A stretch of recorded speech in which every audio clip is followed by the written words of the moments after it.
All right, guys, we are going to be reacting to this German air defense gun stopped 12 Russian targets. Thank you so much for support, guys. I have to say, I was listening to Beethoven's the Krauser movement or violin sonata, the arrangement of card journey. Did it for piano. It's an arrangement for piano, solo piano of the last movement. I think the last movement of the sonata. Bing, bum, bum, bum, bing, bum, bum, for everything like for piano.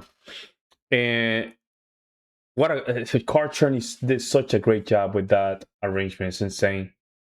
It never lost the essence of the sonata. Well, Card Journey used to be, he was a former student of Beethoven, so even his technique is very Beethoven-like.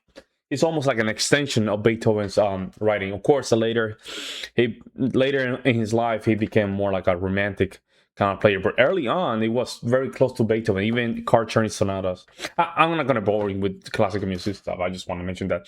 We're going to react to this, guys. Let's jump in. One German-built gun system shot down 12 separate aerial targets, 11 drones, and a cruise missile, before that engagement was even over. Not a missile battery.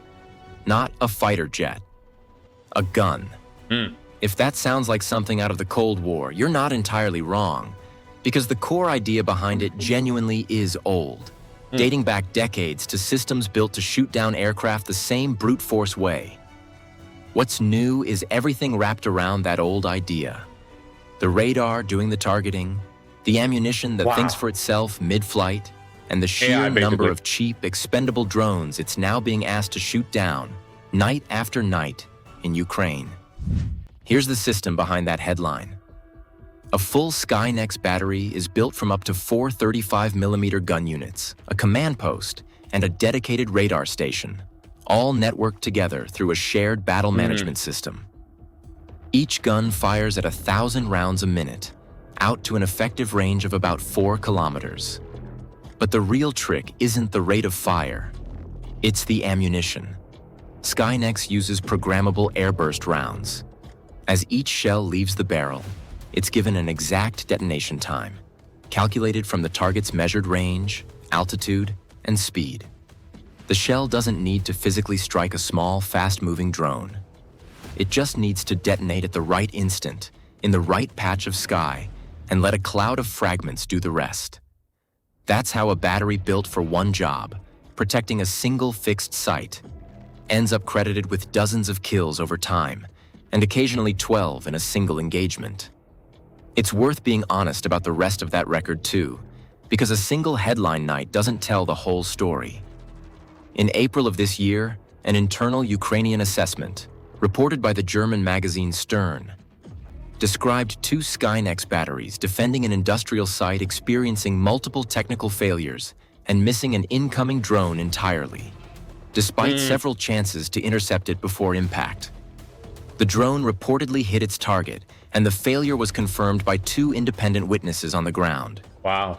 That's one documented incident, not a verdict on the whole system, and it sits right alongside the 12-kill night and the KH-101 shootdown from the same summer. That's scary, man. When you say the Skynet is not working, oof, then you become a target. Oh, that's scary. That is very scary. Both records are real.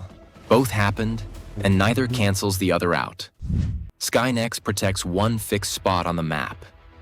Its sibling system, Skyranger. Now, you have one person inside Skynex, right? It's not like you don't have anybody.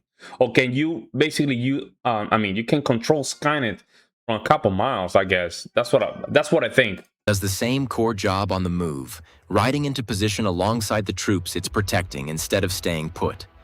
Built by the same manufacturer, Skyranger takes essentially the same 35mm gun and airburst ammunition and mounts it in a compact turret on top of an armored vehicle.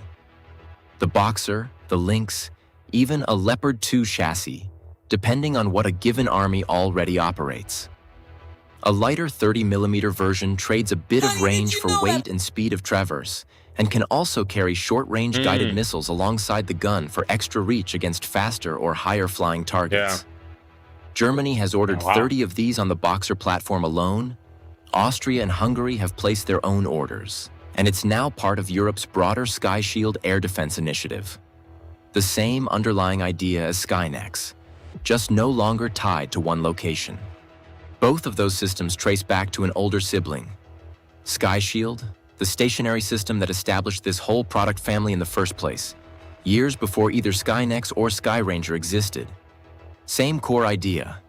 A 35mm revolver cannon, the same airburst ammunition philosophy, just without the mobility Skyranger later added, or the networked multi-gun battery structure Skynex was built around afterward.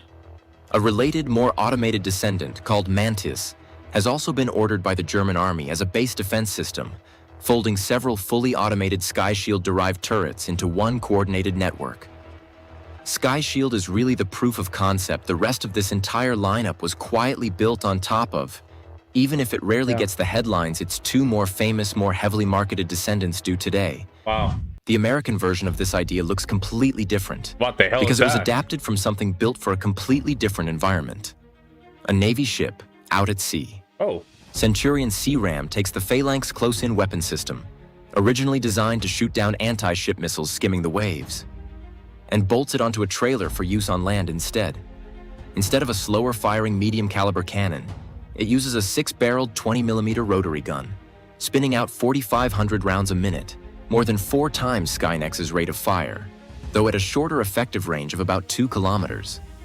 It was rushed into service in the mid-2000s specifically to stop rocket and mortar attacks on US bases in Iraq, and it's been standard equipment for the US, UK, Israeli, and Australian militaries ever since, protecting fixed installations the same way Skynex now protects Ukrainian infrastructure. Then there's the oldest system in this entire lineup, and arguably the one with the best comeback story.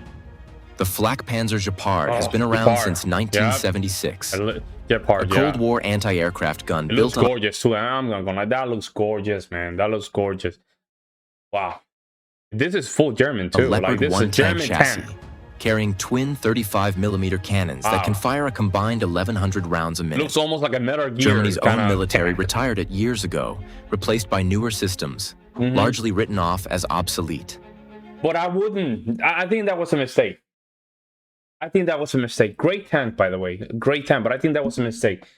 Why not just do something better with the staying system? Then Russia's full-scale invasion of Ukraine began. Shahed drones started flying in nightly. And it turned out a decades-old radar-guided gun system was exactly what that threat called for.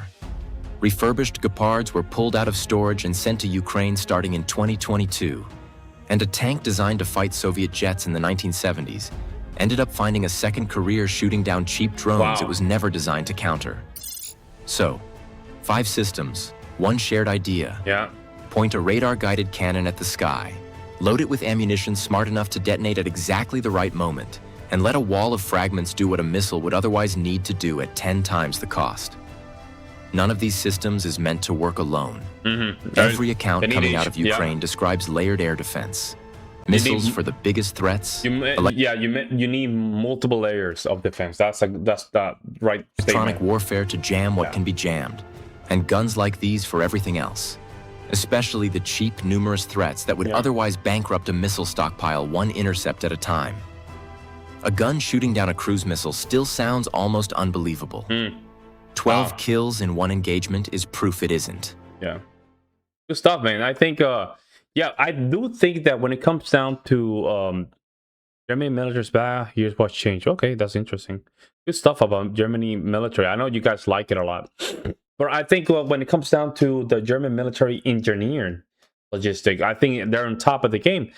The Gepard, I don't understand why they stopped making them. I don't understand. Seriously, guys, it's a great tank, great engineering, great system. Why would you get rid of that? And it's funny enough, a war needed to happen for them to realize what a great tank was. Oh, it is. Unbelievable. Let me know what you guys think in the comment section below, guys. I would love to hear you guys' opinions. I'll see you next one.